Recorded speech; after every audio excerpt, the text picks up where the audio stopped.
to another Grimm's fairy tale. My name is Mel, and if you enjoy fairy tales and you like the whispered fairy tales, don't forget to like and subscribe because there's going to be a lot more of these. Okay, so let's get started because today we are doing the Bremen Town Musicians. Just right here. Okay. The Bremen Town Musicians.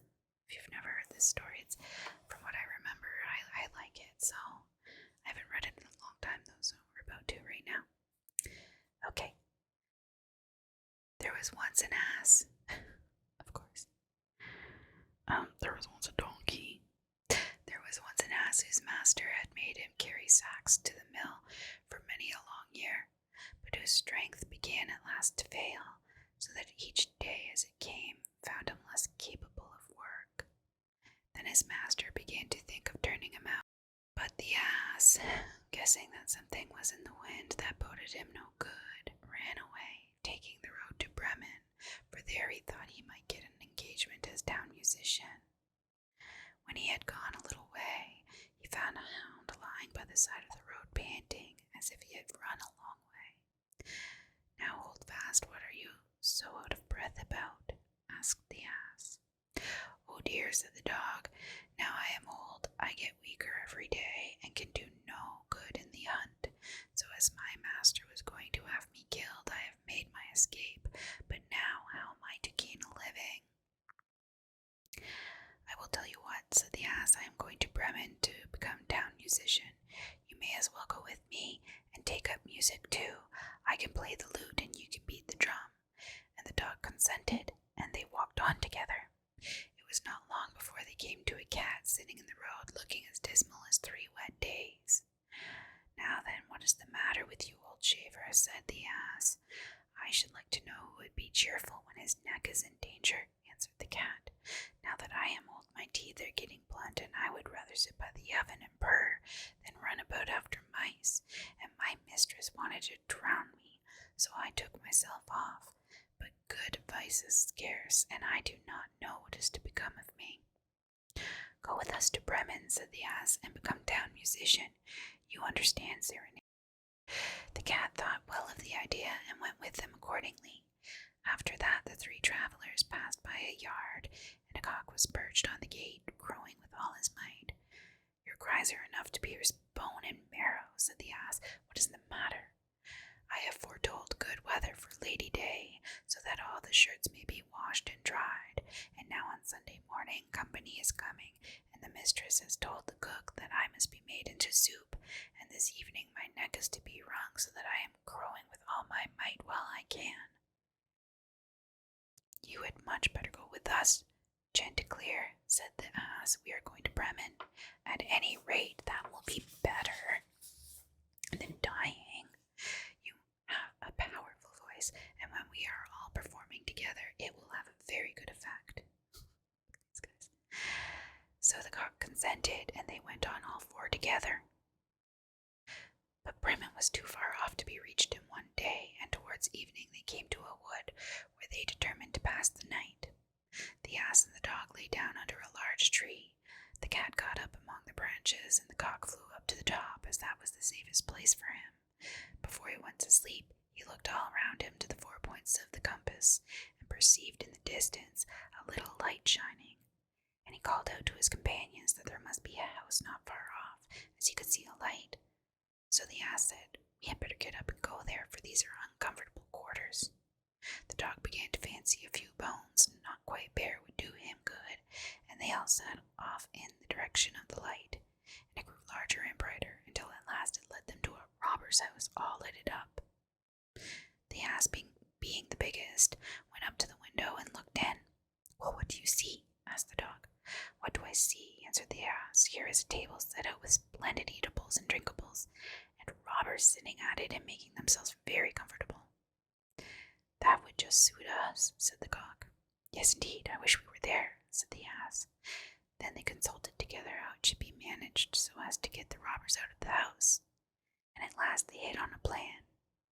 The ass was to place his 4 feet on the window sill, the dog was to get on the ass's back, the cat on the top of the dog, and lastly, the cock was to fly up and perch on the cat's head, just like this formation here.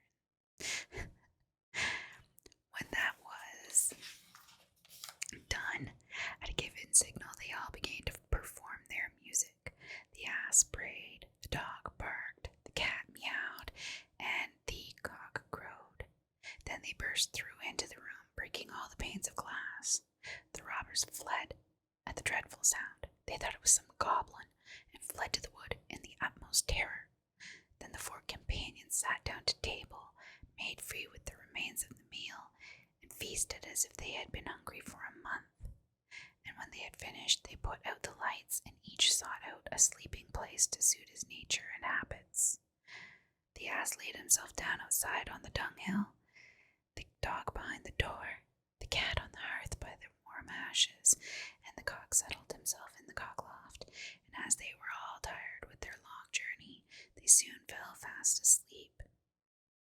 When midnight drew near, and the robbers from afar saw that no light was burning, and that everything appeared quiet, their captain said to them that he thought that they had run away without reason, telling one of them to go and reconnoiter.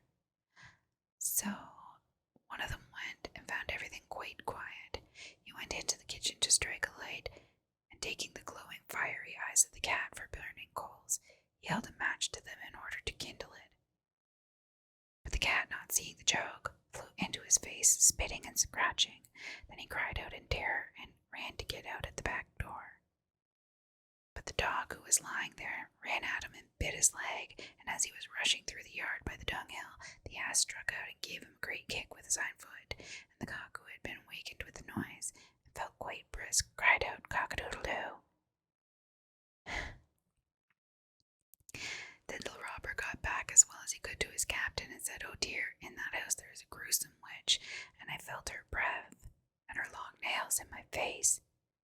And by the door there stands a man who stabbed me in the leg with a knife, and in the yard there lies a black spectre, and above upon the roof there sits the justice, who cried, 'Bring that rogue here,' and so I ran away from the place as fast as I could." From that time forward, the robbers never ventured to that house, and the 4 Bremen Town Musicians found themselves so well off where they were that there they stayed, and the person who last related this tale is still living, as you see. The end. So that's the Bremen Town Musicians.